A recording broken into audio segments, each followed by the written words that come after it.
Imagine you've paid tens of thousands of dollars for a vacant lot where you wanted to build your dream home. The lot's just 500 feet from a rural lake with a partial view of the lake. You've got all the appropriate permits from the county and state, and then, just days after you laid some gravel and some clean loam for a foundation, the federal government came in and told you you couldn't build on the land.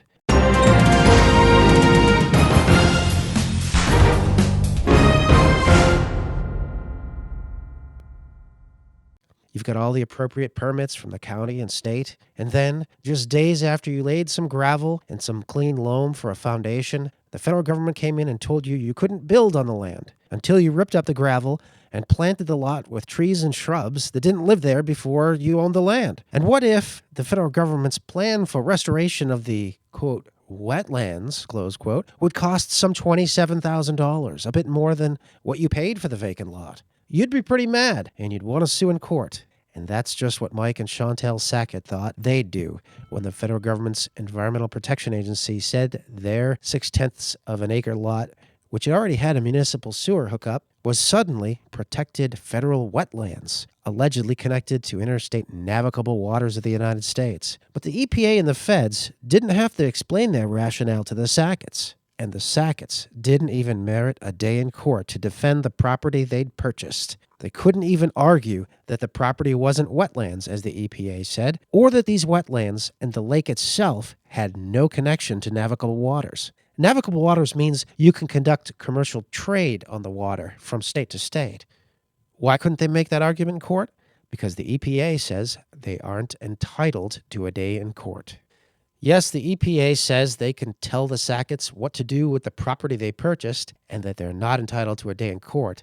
Not until they've racked up millions of dollars in fines, anyway. The EPA actually issued an administrative order that doubled the original daily fine levels. And, with other increases in federal fines, now comes to some $75,000 per day. Today, 4 years later, for dumping a couple of truckloads of clean gravel and loam onto their property, a property that they've paid for and received all state and county permits, the Sacketts are facing possibly $80 million in fines from the EPA and counting. But the EPA is still arguing at the Supreme Court that they are not yet entitled to a day in court. U.S. district and appellate courts have ruled that the Sacketts must wait until the EPA decides to sue them and can claim millions of dollars in fines before they can get a day in court. But the U.S. Supreme Court recently heard argument on the case, and the justices put the EPA through the ringer.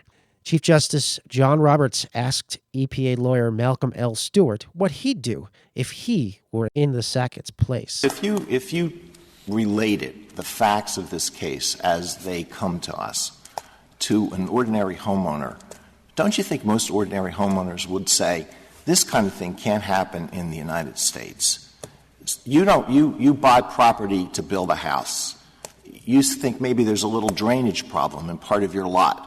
So you start to build the house, and then you get an order from the EPA which says you have filled in wetlands, so you can't build your house, remove the fill, put in all kinds of plants, and now you have to let us on your premises whenever we want to. You have to turn over to us all sorts of documents, and for every day that you don't do all this, you're accumulating a potential fine of $75,000. And, by the way, there's no way you can go to court to challenge our determination that this is a wetlands until such time as we choose to sue you. Likewise, Justice Samuel Alito phrased the EPA's argument against the Sacketts as one in which the EPA was taking their constitutional rights away from them without a trial.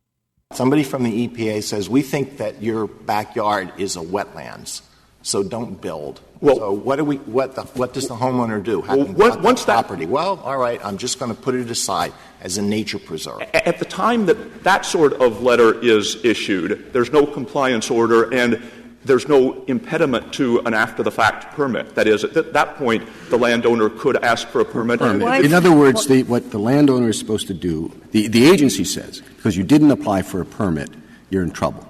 Because you didn't give us a chance to say whether we were going to take away your constitutional rights or not, so we can do it. Indeed, the Fifth Amendment to the U.S. Constitution guarantees Americans that their government cannot take their property, except if the property is for public use. And even then, it must guarantee full compensation for the taking. No person shall be deprived of life, liberty, or property without due process of law, nor shall private property be taken for public use without just compensation. Close quote.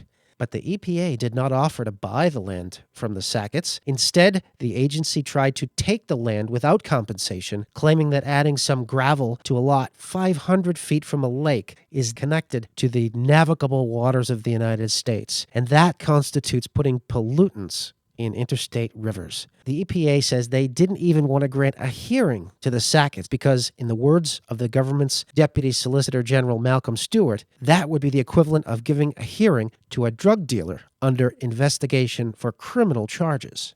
This is not something that, well, we might look at it again tomorrow based on new evidence. The determination that these are qualifying wetlands, that has been made. I think they have reached that conclusion for now. I don't think it would be accurate to say that we have done all the research we would want to do if we were going to be required to prove up our case in court. And that's really the second half of the problem, that if petitioners' claim were reviewable and a court held EPA didn't do sufficient investigation based on the record before it at the time, there was no sound basis. That makes the EPA's conduct here even more outrageous. We think now that this is wetlands that qualify, so we're going to hit you with this compliance order. But, when we look into it more thoroughly in the future, we might change our mind.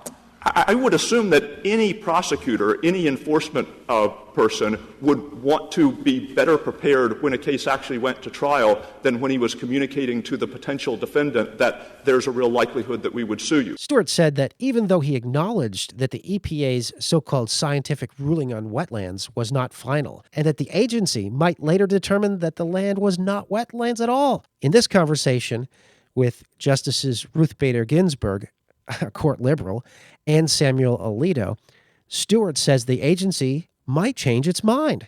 The Sacketts are clearly victims of an arbitrary and tyrannical government that they have rightly described as a bully. Bullying, that's what the EPA does. They came into our life, took our property, put us in limbo, told us we can't do anything with it, and then threaten us with fines. The EPA has attacked property owners with the Clean Air Act and the Clean Water Act all across the country, using interpretations of the law that were designed to be applied to large industrial polluters dumping toxins into interstate rivers, and not designed to be applied against individual homeowners for simply filling their lots out with clean fill. The actions of the Sacketts, even if the property does indeed include wetlands, could never be understood to be polluting the waters of the United States. Gravel does not pollute. Clean loam does not pollute.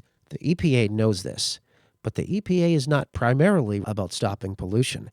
It is primarily about the arbitrary exercise of government power, something it does frequently and very efficiently. And that's a purpose the U.S. Supreme Court justifiably seems likely to trim when it comes out with its decision this summer.